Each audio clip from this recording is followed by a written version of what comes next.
Welcome to the class on male-female differences or similarities. And I want you to know this might be the shortest class that I've presented in terms of time frame, but certainly was still very much needed information in terms of success for marriage.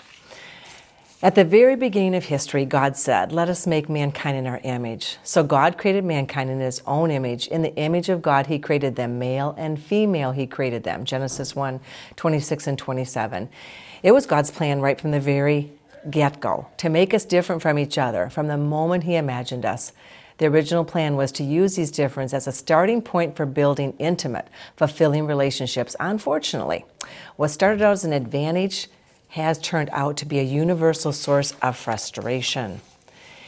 Is it possible to make too much of the differences between men and women, but is it also possible to make the opposite mistake? If you want to have relationships that add to your life rather than make you exhausted, it seems that the place to start is with an understanding of the uniqueness each gender brings to a relationship. You know, that it is said that opposites attract. Well, men and women, right from the beginning, have some opposite characteristics. I often say to my couples, I wonder if it was a little bit of a joke from the Lord, because I'd want to go to heaven someday and say, what was this about? Man and woman, and trying to understand each other. And then I think in my mind, the minute that I walk through that heavenly gate and I see my Lord Jesus, I'll just have all those answers. But sometimes I do think it was a little bit ironic. Here we go. How are we going to hear each other? What are those differences going to look like? How do we propel our conversation? I'm going to start with some ideas what men say about women and what women say about men. The first thing that women say about men is they don't share their feelings or emotions enough. It's like they grew up emotionally handicapped. It is found in the research that actually mothers will show more emotions to girls. And they'll do things like goochie goochie goo and be a little bit more interactive with words and emotions on that playing field with their daughters. And almost with the boys, it's like, hey there, big guy, big guy. There's a little bit of a difference right from the get-go in how those emotions are expressed between male and female. Also, women say that men seem to go into a trance when they're watching sports or when certain subjects are brought up. They're not able to handle more than one task or subject at a time. I'm going to explain a little bit more about that later in this class because we're going to call it the boxes that men think in and how that is interpreted by their wife or by a female.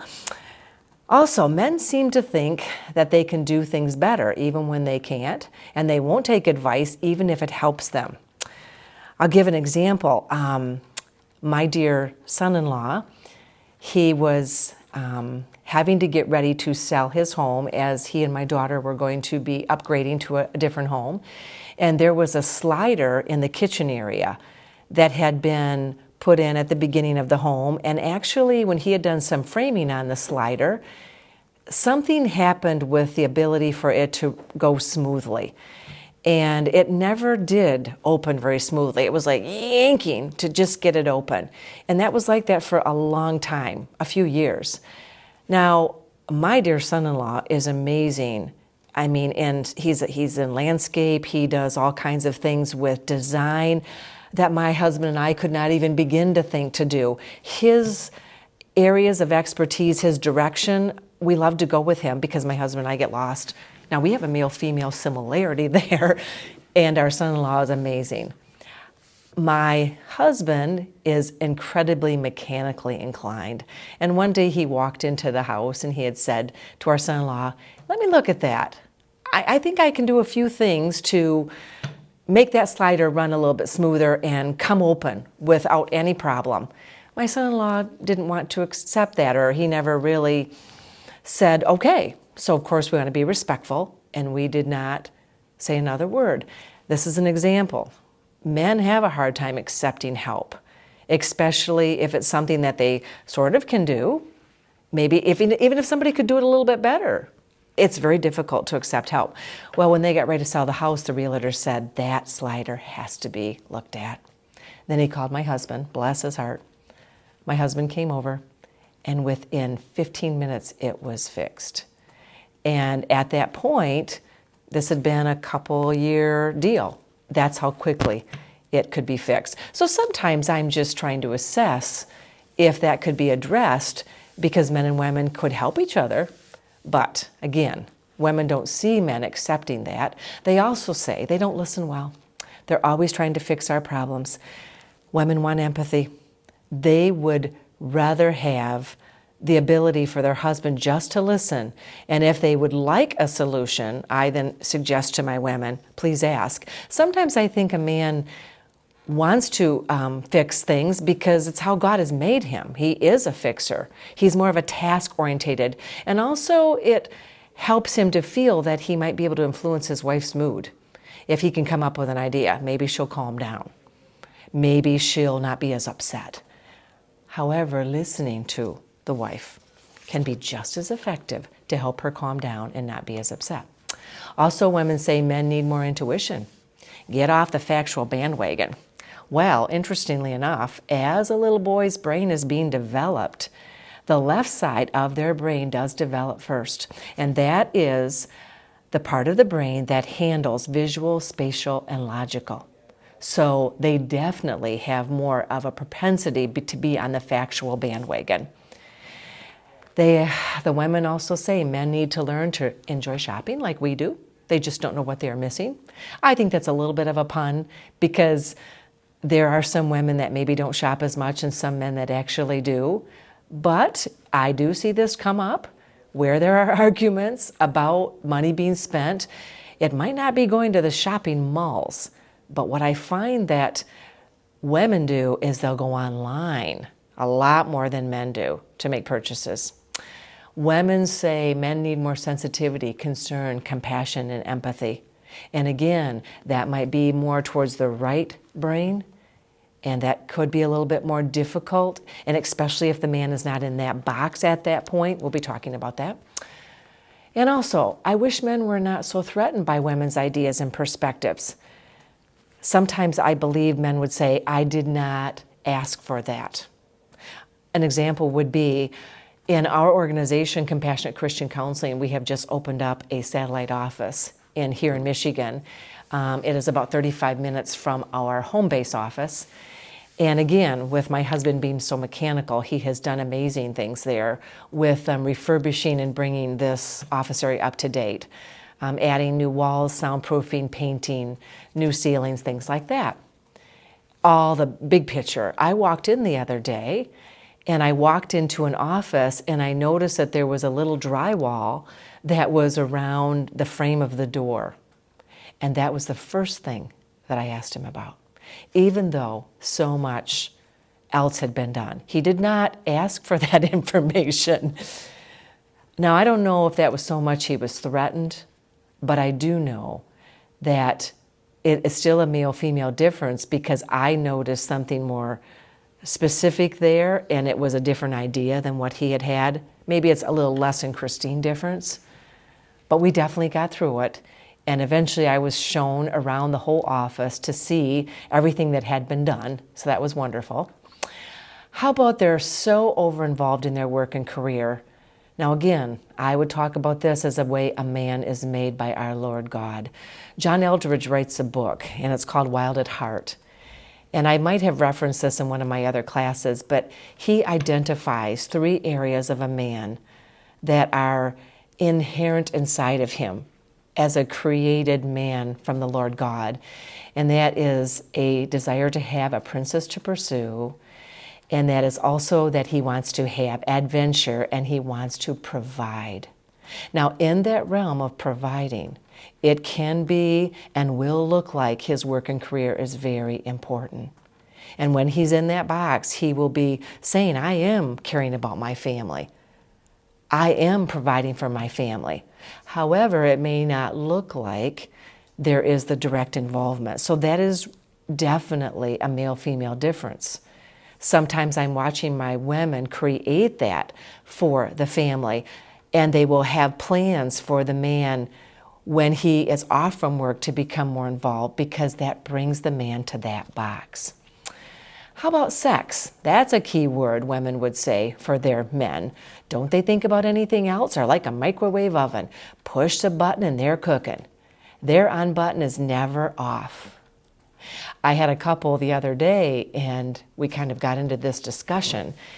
They, towards the end of their evening, got into an argument, and it was over some outdoor work that needed to be done in terms of some landscaping, and the husband hadn't gotten to it yet, and some of it needed more muscle power than the wife could do, and it became a little bit heated, and from how I could interpret their conversation, it was not resolved. Well, within the next half an hour, they went to bed. And as they got into bed, he leaned over and he went, "Hey, honey," and tried to allow for a little affection and a little sexual intimacy. She looked at him and said, "I cannot believe you're thinking about this. We just had an argument." The difference there is that's more two separate boxes. He had moved to his box, which was now in bed with his wife. He certainly wasn't thinking about the landscaping anymore. But she thinks not in boxes, she thinks like a spaghetti plate. All these noodles were interwoven. So she definitely was thinking about both. And with the lack of resolution from the argument, the wife wasn't able to get to intimacy. So that became a whole topic for discussion because it was definitely a difference between the male-female. How about what men say about women? They're too emotional.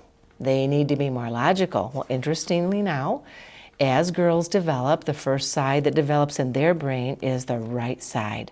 This leads to vocabulary, pronunciation, reading earlier, talking, and better memory.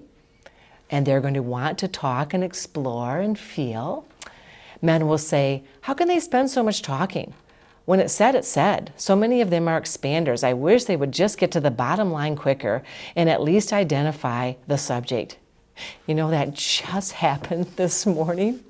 I stopped at my office before coming here to tape this class because I was picking up some material, and my husband was at the desk along with one of our office clerical staff, and the office clerical staff asked us about a conversation that took place yesterday with one of our contractors. And the minute that she asked, it was about sharing some of what I do in my counseling ministry that has been proven to be successful and praiseworthy unto the Lord. And I went into this big explanation of different things that I've learned over the years. And all of a sudden my husband said, "Did she answer your question? How that conversation went?" And I went, "Oh, I have expounded. And I have been an expander right now." And immediately my office clerical staff, dear lady, said, "And I totally understand." But that was a difference right then. Then men will say, "Why do they cry so easy? It does not make sense to me." I'll be seen in a session, and often if the wife starts to cry, sometimes I've had men excuse themselves and have to go to the bathroom. Now, I'm okay with that, but I usually will address it when the husband comes back, and I'll work with it. I'll say, "What's happening right now as you're watching your wife cry?" "I don't know what to do. That's why we're here. I guess she can cry." And I'll say, "Well, how about if I help with that? I'd like you to move a little bit closer. Just take her hand." And they usually do, if they can have that bit of coaching. And I say, "How about getting the Kleenex box and handing her the tissue?"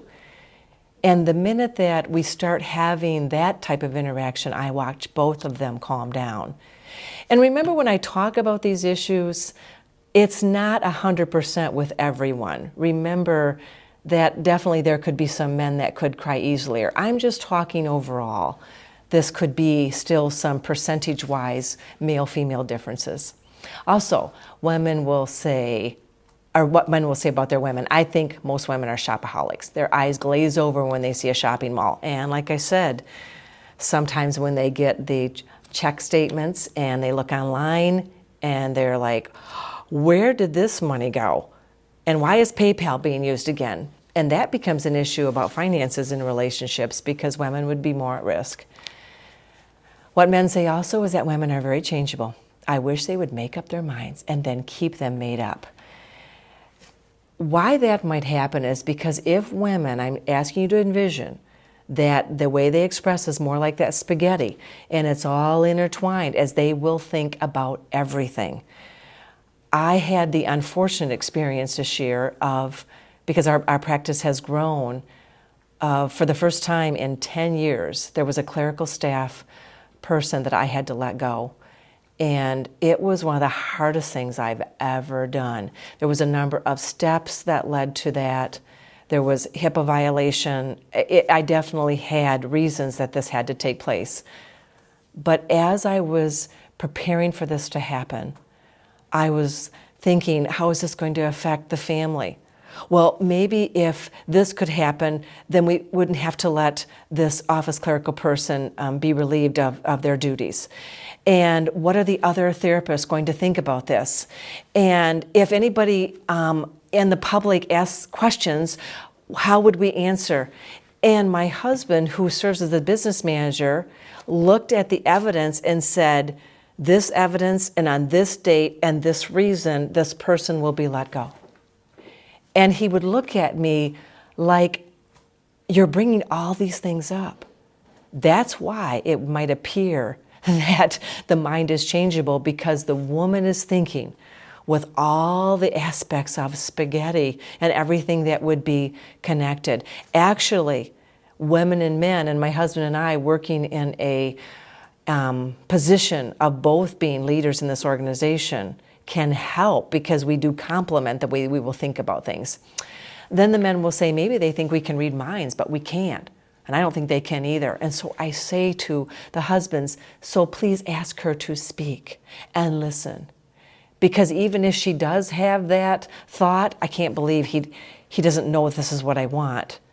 And if you're sensing, because often husbands will sense a mood issue, or they'll sense that their wife is upset, please ask her, because that will be an incredible gift to her if she's asked what might be bothering her and has an opportunity to speak.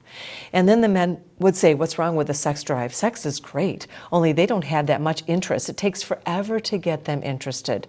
And again, that is because of the interconnection, the emotional side, feeling that closeness to her husband, knowing that they've had some good experiences and good conversation, will all lead to great intimacy, because all parts of their relationship will be intertwined. It will not be just one box for the woman.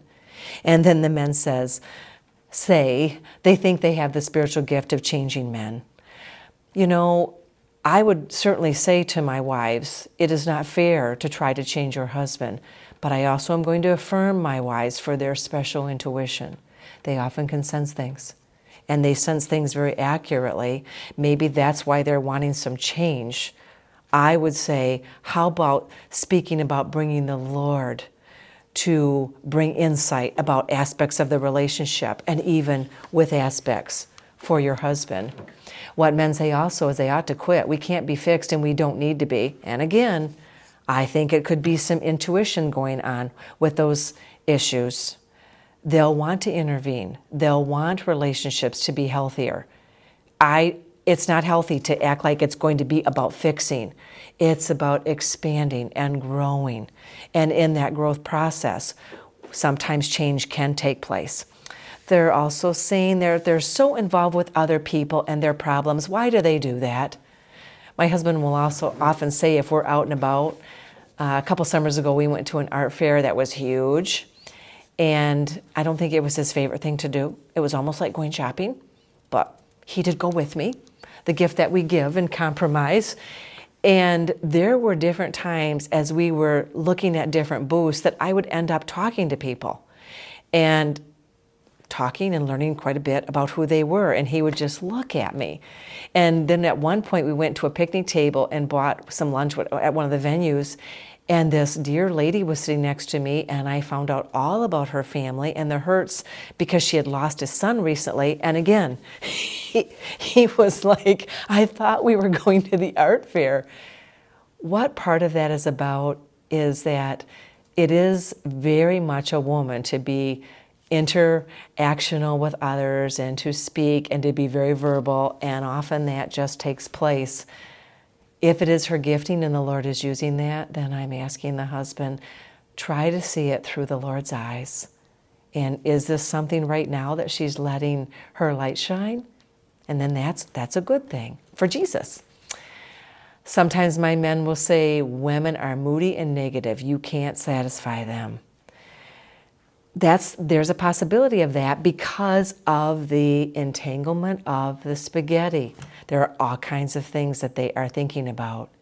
When a woman can express, and when a woman can be heard, and when a woman could be held and just be comforted, they will not be moody and negative. That will start to change.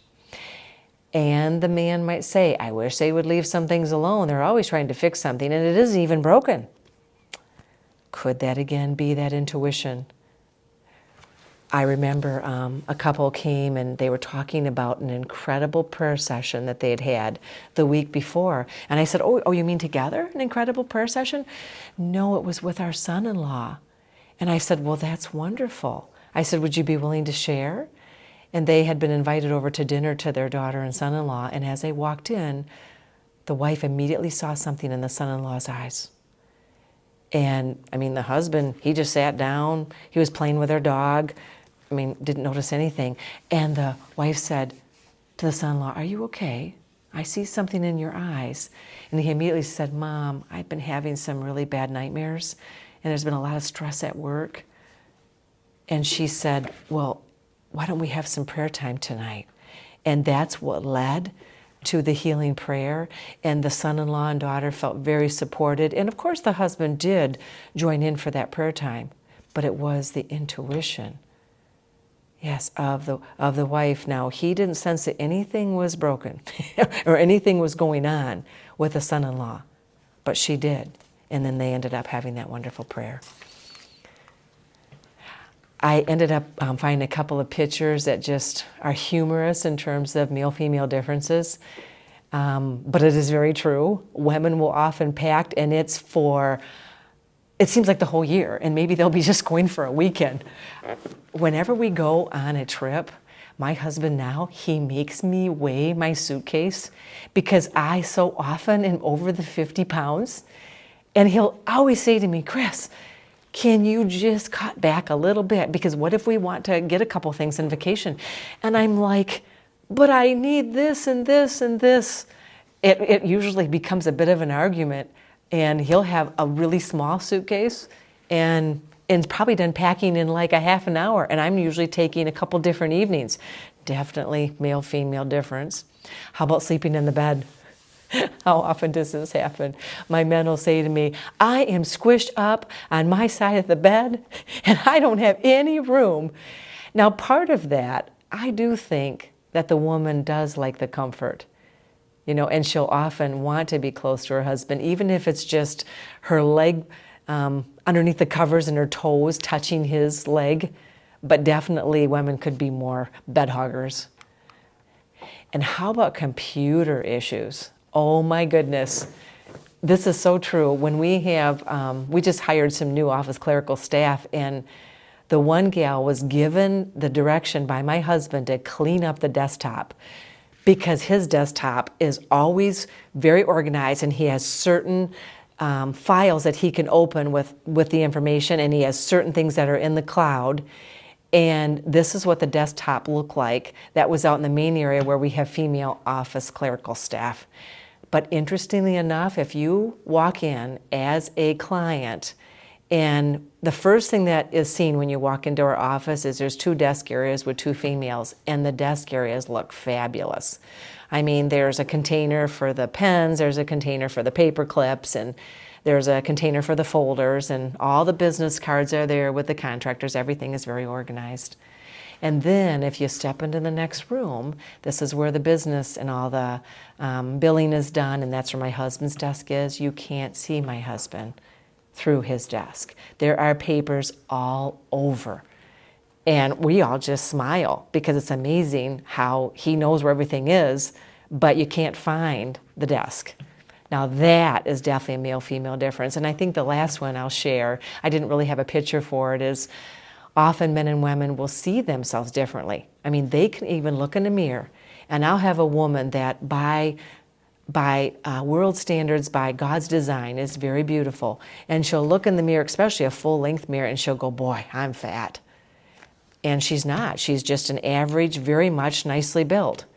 And I could have a husband look in the mirror, and perhaps his body's changing a little bit. You know, maybe even getting a little bit, as we all can, a little bit paunchy around his abdomen, but he'll look in that mirror and he's going like this, and, you know, and with his muscles. And I had a husband the other day, he had gotten out some pictures of when he was a bit younger and much more slimmer, and he goes, I still think about that's what I look like. And then I see a picture of myself, and this is what I look like, quite a few pounds. That wasn't the struggle for the wife. She was very hard on herself.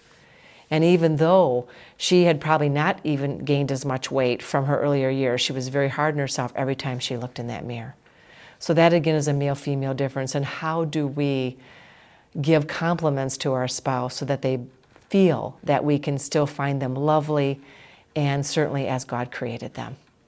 So thank you for the first part of this class.